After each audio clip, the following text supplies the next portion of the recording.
சங்கீதம் 147 மூன்றாவது வசனத்தை வாசிக்கலாம். இருதயம் நொறுங்குண்டவர்களை குணமாக்குகிறார், அவர்களுடைய காயங்களை கட்டுகிறார். ஆமென். கர்த்தர் நல்லவர். அவர் இருதயம் நொறுங்குண்டவர்களை குணமாக்குகிறார், அவர்களுடைய காயங்களை கட்டுகிறார். அநேகோட வாழ்க்கையில ஒவ்வொரு நேரம் என்ன ஆகுது அப்படின்னா, ஒவ்வொரு போராட்டத்தின் மத்தியிலையும் சரி, ஒவ்வொரு சூழ்நிலை மத்தியிலும் சரி, நம்ம இருதயங்கள்லாம் நொறுங்கி போய் கிடக்கும். ஒரு சோதனை மத்தியில் இருக்கும் பொழுது உடஞ்சு போய் கிடப்பாங்க.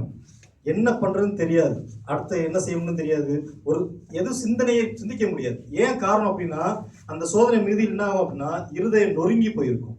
ஆண்டவர் என்ன செய்யறாராம், இருதயம் நொறுங்குண்டவர்களை குணமாக்குகிற தேவனாக இருக்கிறார். அவர் நம்ம காயங்களை ஆற்றுகிற தேவனாக இருக்கிறார். நம்ம ஒரு வேளை யோசிக்கலாம், என்னுடைய பலத்தினால எல்லாம் செய்ய முடியும், எல்லாத்தையும் செய்ய முடியும் யோசிக்கலாம். ஆனா ஆண்டவர் சொல்றாரு, குதிரைகளின் பலத்தை விருப்பமாகிறார். 10வது வாசிங்க. அவர் குதிரையின் பலத்தில் விருப்பமாகிறார், வீரனுடைய கால்களில் பிரியப்படார். ஆமென். அது என்ன குறிக்குது அப்படின்னா, குதிரையின் பலத்தில் விருப்பமாகிறார். உங்ககிட்ட ஒரு திறமை இருக்கும், தாளந்து இருக்கும், டேலண்ட்ஸ் இருக்கும், என்ன வேணாலும் இருக்கலாம், ஒரு சொத்து இருக்கலாம், பேக்ரவுண்ட் இருக்கலாம். அது மேல நீங்க நோக்கமா இருக்க வேண்டாம். அவர் கிருபையை மாத்திரம் பிடிச்சிருந்தா போதுமானது. ஏன் அப்படின்னா, குதிரையின் பலத்தில் விருப்பமாகிறார், வீரனுடைய கால்களில் பிரியப்படார். ஒரு வீரன் எப்படி இருப்பான் அப்படின்னா, ஒரு ஆயத்தமாகி ஒரு திறமைசாலியா இருப்பான். அவனுடைய கால்கள்ல பிரியப்படார். அவர் எதை விரும்புறாரு அப்படின்னா, அவருடைய சொல்ல கேட்பது மாத்திரம்தான் விரும்புறாரு. அப்ப இந்த இருதய நொறுங்குண்ட நேரங்கள்ல, காயப்பட்ட நேரங்கள்ல நம்ம என்ன செய்யணும், நம்ம எப்படி இருக்க வேணும் அப்படின்றத வேதம் எப்படி கற்றுக்கொண்டு பார்க்கலாம். எடுத்து வாசிக்கலாம். மத்தேயு 11:28. வருத்தப்பட்டு பாரம் சுமக்கிறவர்களே, நீங்கள் எல்லாரும் என்னிடத்தில் வாருங்கள், நான் உங்களுக்கு இளைப்பாறுதல் தருவேன். ஆமென். வருத்தப்பட்டு பாரம் சுமப்பவர்களே, நீங்க எல்லாரும் என்னிடத்தில் வாருங்கள், நான் உங்களுக்கு இளைப்பாறுதல் தருவேன்னு சொல்றாரு. ஆண்டவர் என்ன சொல்றாருன்னா, உங்களுக்கு பிரச்சனை இருக்குது, போராட்டம் இருக்குது, நீங்க வருத்தத்தோடு ஒரு பாரத்தோடு இருக்கிறீங்க அப்படின்னா, நீங்க எங்க போகணும் அப்படின்னா, மனசு தேடி போகாத, உன்னோட புத்தியை தேடி போகாத, என்கிட்ட வா, இளைப்பாறுதல் இங்க மாத்திரம் தான் இருக்கு அப்படின்னு சொல்றாரு. இப்ப இந்த வசனத்தை நம்ம மூணா பிரிச்சுக்கலாம். முதல் வருத்தப்பட்டு பாரம் சுமப்பவர்கள். அப்ப வருத்தத்தோடு பாரம் சுமப்பவர்கள் யாரு, அந்த வருத்தம் எதனால நமக்கு வாழ்க்கையில் வருது அப்படின்னு வாசிக்கிறோம் அப்படின்னா, ஆதியாகமம் புஸ்தகம் 3ஆம் அதிகாரம் 17-19 வாசிங்க. பின்பு அவர் ஆதாமை நோக்கி, நீ உன் மனைவியின் வார்த்தைக்கு செவி கொடுத்து புசிக்க வேண்டாம் என்று நான் உனக்கு விலக்கின விருட்சத்தின் கனியை புசித்தபடியினாலே பூமி உன் நிமித்தம் சபிக்கப்பட்டிருக்கும். நீ உயிரோடு இருக்கும் நாளெல்லாம் வருத்தத்தோட அதன் பலனை புசிப்பாய். அது உனக்கு முள்ளும் குறுக்கும் முளைப்பிக்கும். வெளியின் பயிர் வகைகளை புசிப்பாய். நீ பூமியிலிருந்து எடுக்கப்பட்டபடியால் நீ பூமிக்கு திரும்ப மட்டும் உன் முகத்தின் வேர்வையால் ஆகாரம் புசிப்பாய். நீ மண்ணாய் இருக்கிறாய், மண்ணுக்கு திரும்புவாய் என்றார். ஆமென்.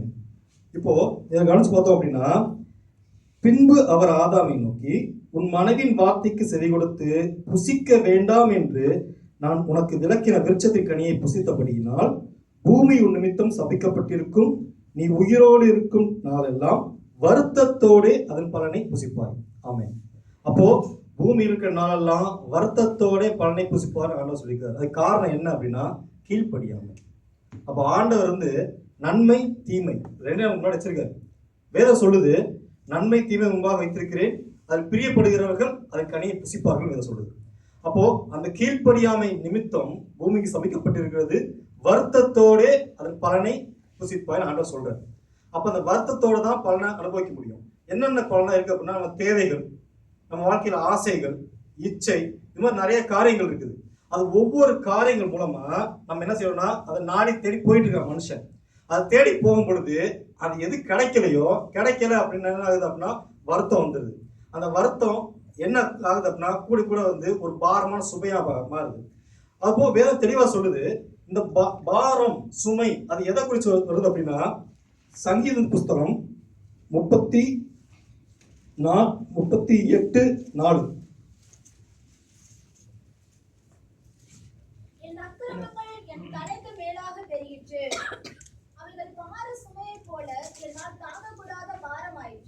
ஆமென். அக்கிரமங்கள் எதா மாறிடுச்சு, பாரம் ஆயிடுச்சான். தாங்கக்கூடாத பாரமாயிட்டு. இப்போ யோசிச்சு பார்க்குறோம் அப்படின்னா, முதல்ல வந்து இந்த வருத்தம் எங்க வந்துச்சு அப்படின்னா கீழ்ப்படியாமை நிமித்தம் வந்தது. அதுக்கு போக ஒவ்வொரு மனுஷங்களோட பாவங்கள் அக்கிரமங்கள் எங்க கொண்டு போய் விடுது, அது தாங்கக்கூடாத பாரமாக மாறுது. அப்ப இந்த பாரம் சுமை எல்லாம் வர்றதுக்கு காரணம் என்ன அப்படின்னா, நம்மளுக்கு ஒரு மனுஷனோட ஒரு பாவம் தான். அந்த பாவ காரியத்தின் நிமித்தமாக அக்கிரமங்கள் பெருக பெருக அவனோட வாழ்க்கையில என்ன ஆகுது அப்படின்னா பார சுமை தாங்க கூடாமல் போயிடுச்சு. அப்ப எல்லாத்துக்கும் காரணம் வந்து ஏன் ஆண்டவர் இந்த சோதனை, ஏன் ஆண்டவர் இந்த போராட்டம் நம்ம சொல்றோம் அப்படின்னா, நம்மை நாமே சோதித்து பார்க்க வேண்டும். ஏன் அப்படின்னா ஆண்டவர் தெளிவா சொல்லிட்டாரு, இஸ்ரவேலை ஆசீர்வதிப்பதே தேவனுடைய சித்தமாக இருக்கிறது. அப்போ நம்மளை ஆசீர்வதிக்கிறது தான் தேவனுடைய சித்தம். நம்ம போராட்டத்தில் போறதோ கஷ்டத்துல இருக்கிறதோ ஆண்டவர் சித்தம் அல்ல. ஆனாலும் இந்த போராட்டத்தின் மீதியால் நம்ம வந்து ஒரு தாங்கக்கூடாத பாரமா இருக்குது அப்படின்னு சொல்றோம் அப்படின்னா, அது எந்த நிமித்தம் வந்தது அப்படின்னா நம்ம தேர்ந்தெடுக்கிற சில முடிவுகளால் வருது. வாழ்க்கையில அனுதினம் நம்ம வந்து ஒவ்வொரு நேரத்திலையும் தேர்ந்தெடுக்கிற சூழ்நிலை, தேர்ந்தெடுக்கிற முடிவுகள் என்ன ஆகுதுன்னா, அது அக்கிரமங்கள் மிகுதி ஆக ஆக நம்ம பாவங்கள் பெருக பெருக பெருக அது ஒரு தாங்கக்கூடாத பாரமாக அது மாறுது. அப்போ இதுக்கு ஆண்டவர் வந்து நம்ம தேவைகளை குறித்து என்ன சொல்றாருன்னு பார்க்கும் பொழுது, மத்தேயு 6ஆம் அதிகாரம் 25-26 வாசிக்கலாம். ஆகையால் எண்ணத்தை உண்போம் எண்ணத்தை குடிப்போம் என்று உங்கள் ஜீவனுக்காகவும் எண்ணத்தை உடுப்போம் என்று உங்கள் சரீரத்துக்காகவும் கவலைப்படாதீர்கள் என்று உங்களுக்கு சொல்லுகிறேன்.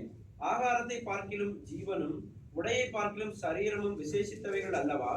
ஆகாயத்து பட்சிகளை கவனித்து பாருங்கள், அவைகள் விதைக்கிறதும் இல்லை, அறுக்கிறதும் இல்லை, களஞ்சியங்களில் சேர்த்து வைக்கிறதும் இல்லை, அவைகளையும் உங்கள் பரமபிதா பிழைப்பூட்டுகிறார்.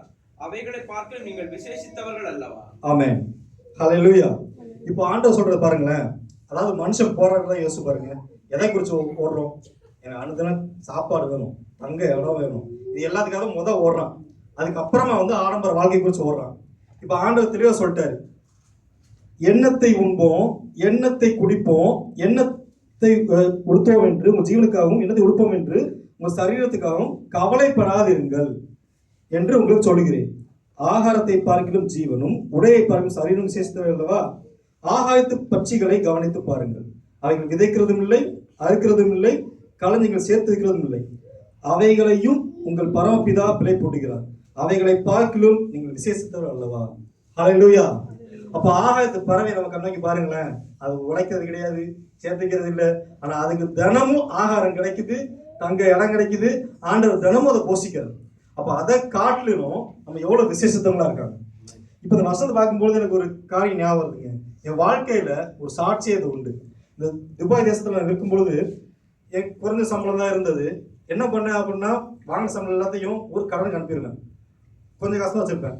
அது செலவானதுக்கு அப்புறமா நான் யார்கிட்டையும் கடன் வாங்க மாட்டேன், யார்கிட்டையும் காசு வைக்க இஷ்டம் இல்லை. ஒரு 3 நாள் வந்து வெறுமனே தண்ணி டீ இது மட்டும் தான் சாப்பாடு இருந்தது. பயங்கர பசிக்கும் பொழுது நான் இந்த வார்த்தையை சொல்லி தான் ஜெபிச்சேன்.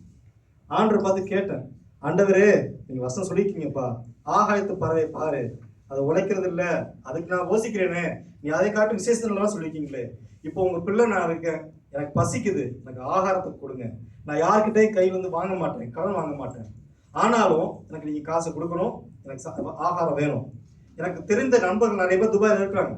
அப்போ அவங்களே வந்து தம்பி சாப்பிட்டியா அப்படின்னு கேட்டா நான் சாப்பிட்டேன்னு சொல்லுவேன், ஆனா நீங்க என்ன செய்யணும், எனக்கு சாப்பாடு தரணும்.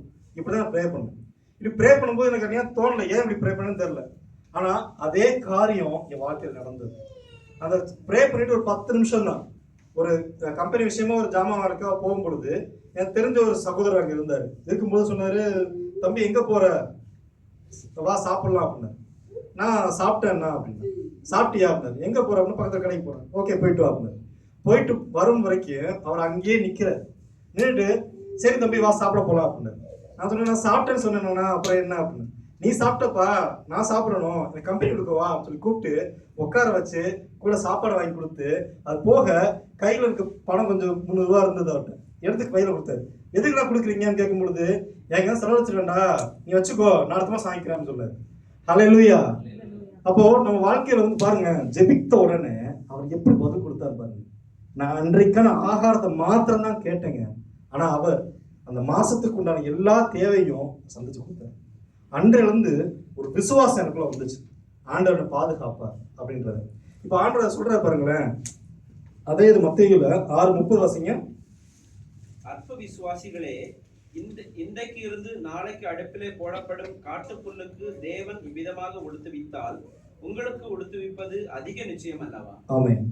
அப்ப ஆண்டவர் என்ன சொல்றாரு? அற்ப விசுவாசிகளே அப்படின்றாரு. அவங்க விசுவாசம் எங்க போச்சு அப்படின்றாரு. இப்போ நல்லா யோசிச்சு பாருங்களேன். அதாவது இந்த வருத்தம் பாரம் எதுக்கு வருது அப்படின்னா, நம்ம ஒரு விஷயம் தேட போறோம். தேடும் போது அது கிடைக்கிறது இல்லை. சில நேரம் கிடைக்காது. கிடைக்காத பட்சத்துல என்ன ஆகுது அப்படின்னா, நம்ம சிந்தையை சாஞ்சு நம்ம மூளைக்கு யூஸ் பண்ணிட்டு நம்ம ஏதோ தவறுகள் செய்யறோம், அது அக்கிரமங்கள் பெருகுது, நமக்கு பாரங்கள் நிரந்தரம் வந்துட்டே இருக்குது. அப்போ ஆண்டவர் சொல்றாரு, அற்ப விசுவாசியே, ஏன் ஆகாயத்து பறவையை பாரு, இவ்வளவு செஞ்சேன்னா உனக்கு செய்ய மாட்டேனா, உன்னை வழி நடத்த மாட்டேனா அப்படின்னு ஆண்டவர் அவளை பார்த்து கேட்கிறார்.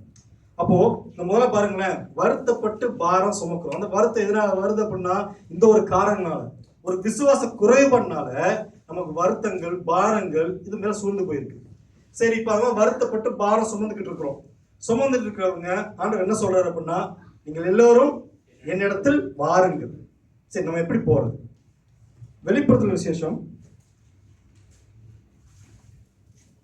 3ஆம் அதிகாரம் 20வது வசனம் வாசிங்க.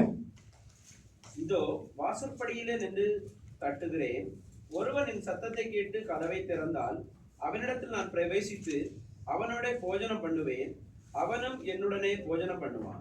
ஆமென். ஹல்லேலூயா. நாம என்ன யோசிச்சுட்டு இருக்கோம்? ஆண்டவர் சொல்றாரு, வருத்தப்பட்டு பாரம் சுமந்துக்கிறீங்களா, நீங்க எல்லாரும் என்கிட்ட வாருங்க, நான் இளைப்பாறுதேன்னு சொல்றாரு. இங்க வேற சொல்லுது, இதோ வாசற்படியின் கதவு தட்டிட்டு இருக்காராம். யார் தட்டுறாரு? ஆண்டவர் நம்ம இருதயத்தின் வாசற்படியில இருந்து தட்டிக்கிட்டு இருக்காரு. ஏன் அப்படின்னா, நீங்க தேடி போன அவசியம் இல்லை. ஆண்டவர் நம்ம கிட்டக்கே இருக்கார். நொறுங்குண்ட இருதயத்துக்கு மிக சமயமாய் தேவன் இருக்கிறார். அது என்ன பிரச்சனை அப்படின்னா, ஆண்டவர் கதவை தட்டுறாரு. திறக்கிறது யார் கடமை? நம்ம கடமை தான். ஆண்டவர் கதை உடச்சிட்டுலாம் வர மாட்டார். ஆண்டவர் பயங்கர டீசென்ட். ஆண்டவர் தட்டுறாரு, நம்ம பெர்மிஷன் கொடுத்தோம்னா உள்ள வருவார். இல்லையா அவர் வெளியே காத்துதான் இருப்பார். என் பிள்ளை கஷ்டப்படுதே அவன் காத்துட்டு இருக்காரு. கதவை திறக்க வேண்டியது நம்ம கடமை. சரி, எப்படிங்க கதவை திறக்கிறது அப்படின்னா, சங்கீதம் 104 வாசிக்கலாம். அவர் வாசல்களில் துதியோடும் அவர் பிரகாரங்களில் புகழ்ச்சியோடும் பிரவேசித்து அவரை துதித்து அவருடைய நாமத்தை ஸ்தோத்தரியுங்கள். ஆமென். ஹல்லேலூயா. அவர் வாசல் எப்படி பிரவேசிக்கணும்? துதியோடு பிரவேசிக்க வேண்டும். அப்போ அவர் வாசப்படியில் இன்னும் கதை தட்டிட்டு இருக்காரு. நீங்க திறக்கிறதுக்கு வழி என்ன அப்படின்னா, துதி, பிரைஸ். அவருக்கு நன்றி சொல்லுங்க, துதிங்க. எப்படி பிரதர் துதிக்க முடியும்? நான் இருக்கிற சூழ்நிலை உங்களுக்கு தெரியுமா? என் போராட்டம் தெரியுமா? என் போராட்டத்துல யாருங்க வாயத்தை துதிக்க முடியும்? நீங்க இருந்து பாருங்க பிரதர், தெரியும் அப்படின்ற வார்த்தை ஒவ்வொரு மனுஷங்கிட்ட இருந்து வரும். ஆனா தாவீது வாழ்க்கை எடுத்து பாருங்களேன், வேதத்துல அவன் எங்க இருந்தாலும் துதிச்சாங்க. ஒரு துதிக்கிற மனுஷன். அதனாலதான் வெற்றி மேல வெற்றி தான் அவனுக்கு. எங்க போனாலும் சரி ஒரு ஜெயத்தை ஆண்டவர் கொடுத்தாரு. அப்ப அது போல ஜெயம் பெறுவதற்கு என்னன்னா, துதி தான் முக்கியம். நமக்கு 1000 காரணங்கள் இருக்குங்க துதிக்கிறதுக்கு. எத்தனையோ விஷயங்கள் நம்ம வாழ்க்கையில. அனைத்திலும் சாப்பாடு இது வரைக்கும் பட்னி அன்னைக்கு இருக்கும். யோசிச்சு பாருங்க. ஒரு நாள் நமக்கு சம்பளம் இல்லாம இருந்துக்கலாம், போராட்டம் பகுதி ரொம்ப அதிகமா இருக்கும், தேவைகள் எவ்வளவோ இருக்கும். ஆனா அந்த சூழ்நிலையும் நம்மளை ஒரு நாள் கூட பட்னியை போடவே மாட்டேன்.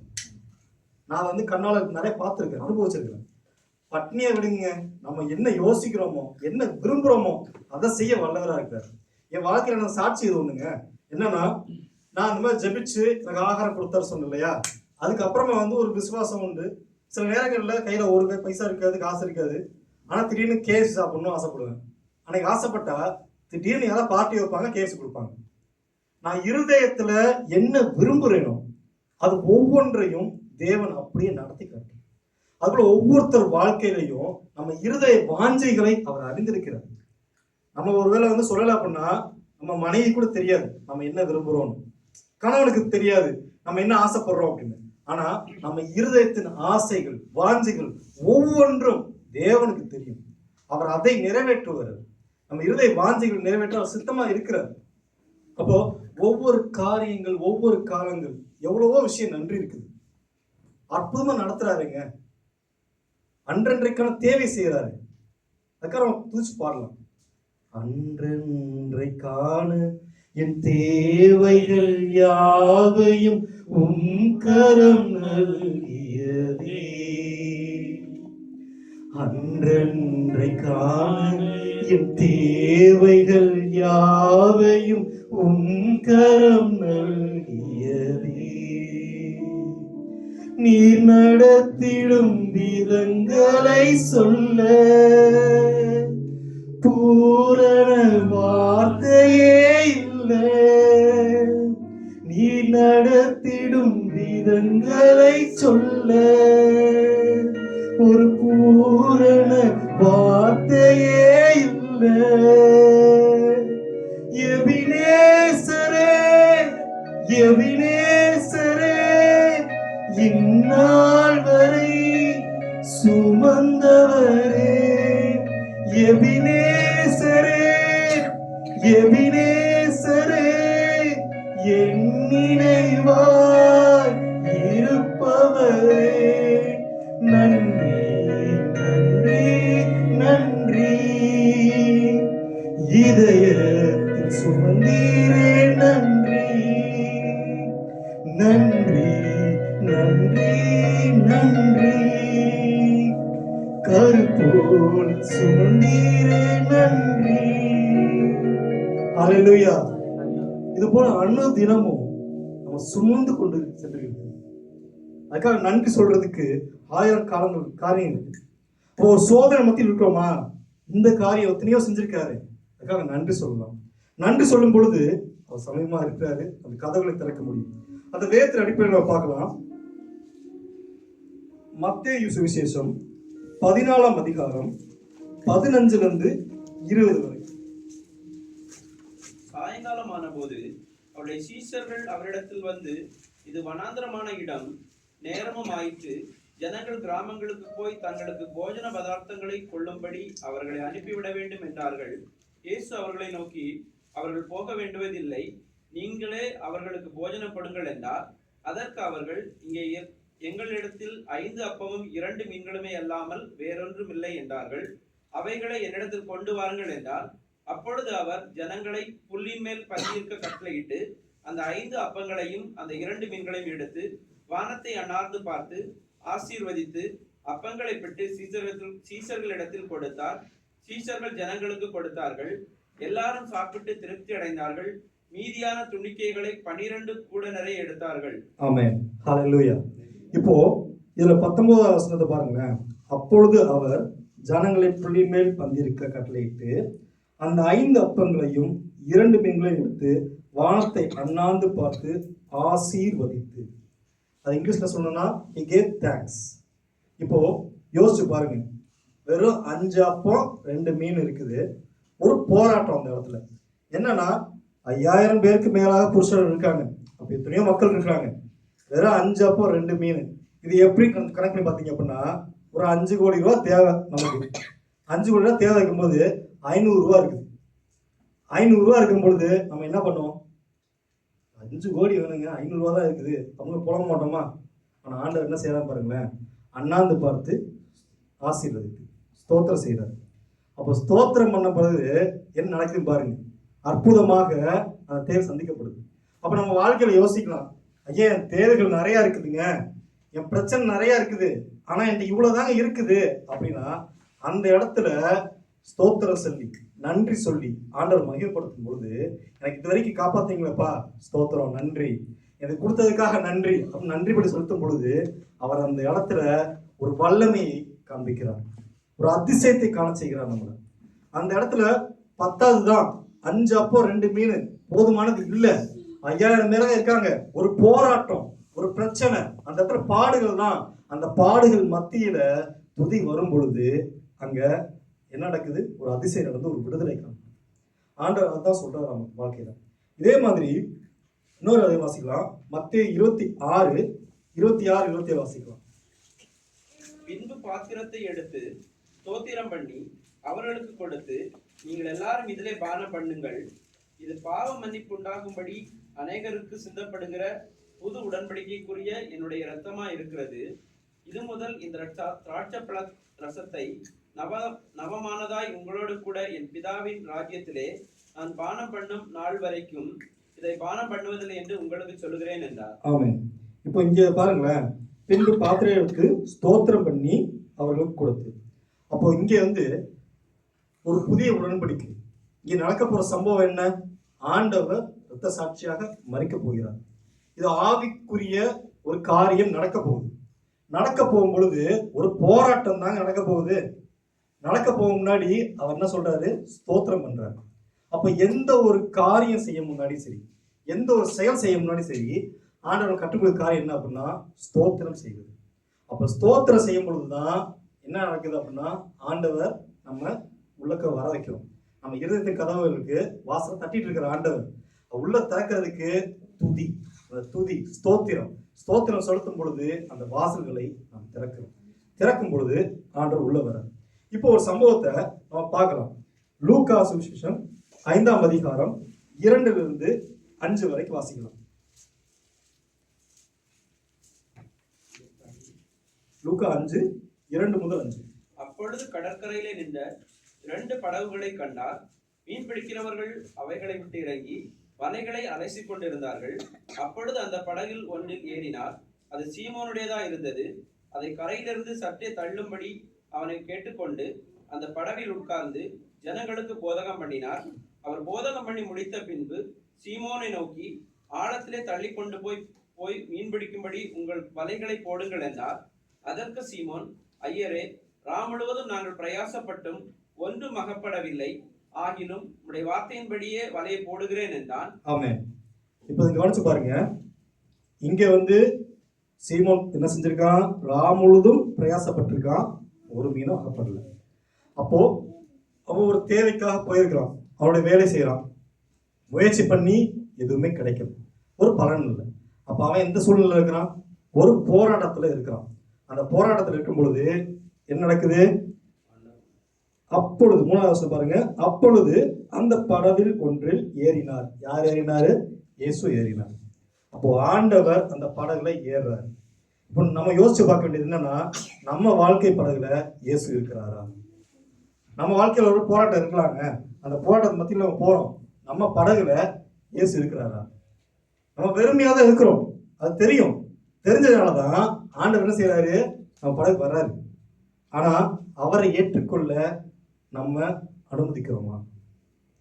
ஒரு அழகான பாடல் இருக்குது. வெறுமையானதை முன்னறிந்ததால் தேடி வந்து என் படகில் ஏறிக்கொண்டாரே. வெறுமையானதை முன்னறிந்ததால் தேடி வந்து என் படகில் ஏறிக்கொண்டாரே. இரவு முழுவதும் பிரயாசப்பட்டும் நிரம்பாத என் படகை நிரப்பி விட்டாரே. ஓ, ஆராதிப்போமே அவரை முழு மனதாய், ஆராதிப்போமே அவரை தலைமுறையாய். ஆமென். அப்போ நம்ம படகுல இயேசு இருக்கிறாரா? அதை நம்ம யோசிச்சு பார்ப்போம். நம்ம படகு வெறுமையா தான் இருக்குது, வெறுமையான படகு தான். அதை முன்னறிந்து அவர் என்ன செய்யறாருன்னா நம்ம படகுக்கு ஏற வர்றாரு. அதை நம்ம அக்செப்ட் பண்ணி உள்ள விடுறோமா அப்படின்றத பார்க்கணும். இப்போ 3வது காரியம், முதல்ல வருத்தப்பட்டு பாரம் சுமக்கிறோம்.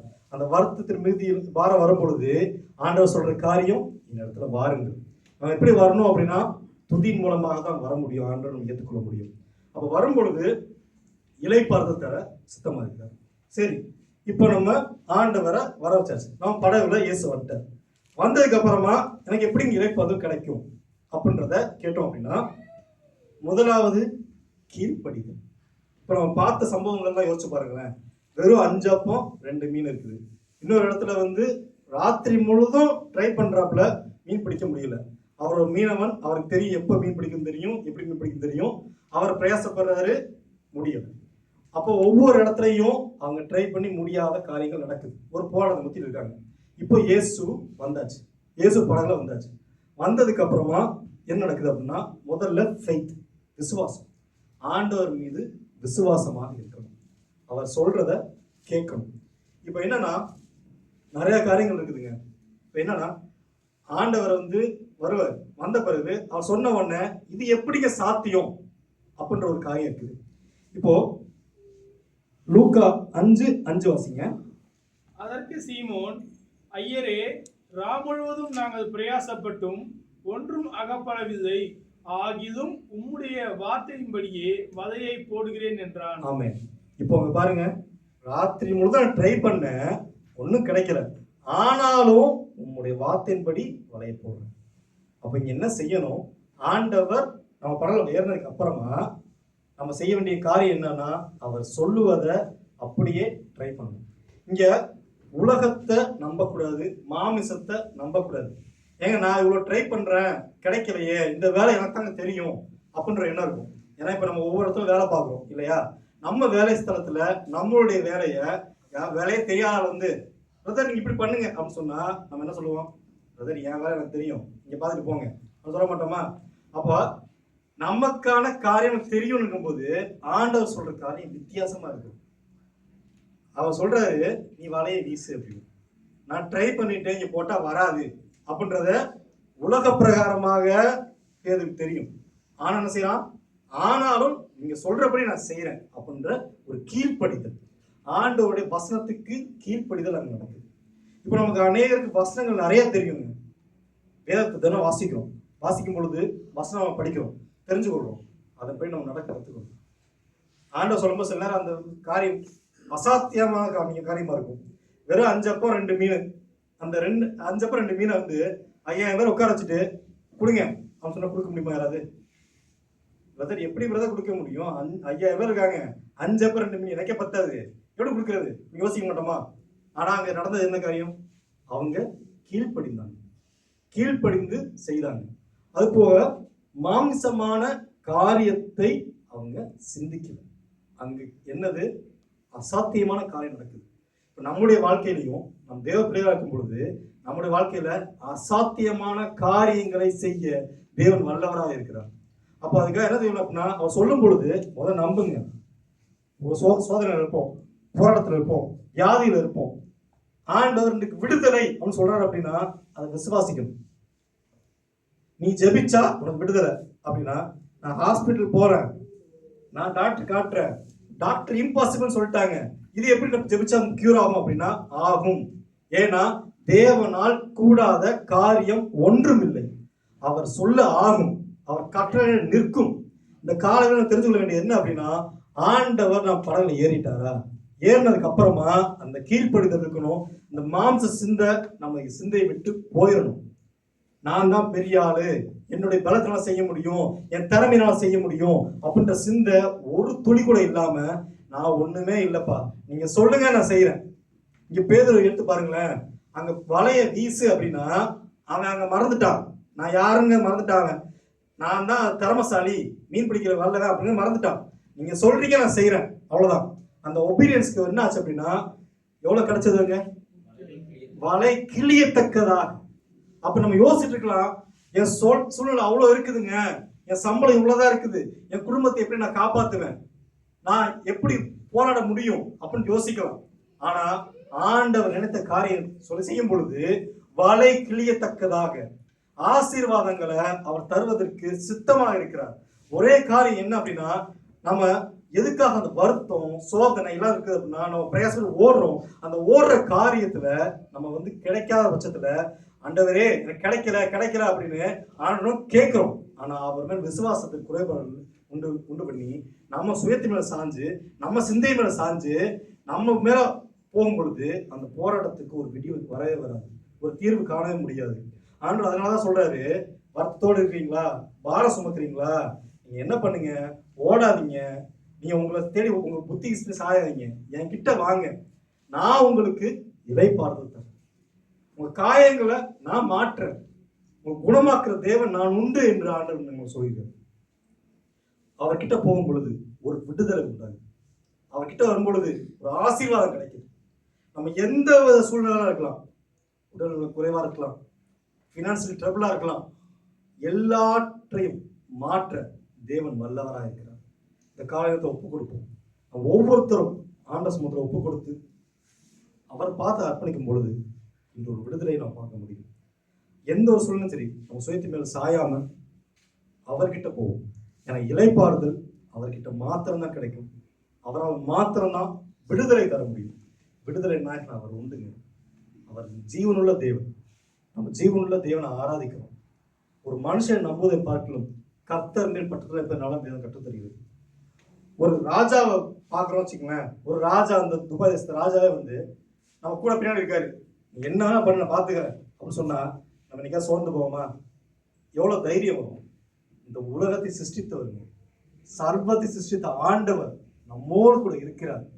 அவர் சொல்றாரு, உனக்கு என்ன பாரம், உனக்கு என்ன கவலை, என்கிட்ட வா, இளைப்பாதல் நான் தரேன், விடுதலை நான் தரேன், ஆசீர்வாதம் சுதந்திரிப்பதற்கு அவர் சுத்தமா இருக்கிறாரு. நம்ம அனைவரும் எழுந்திருப்போம், ஜெபிக்க போகிறோம்.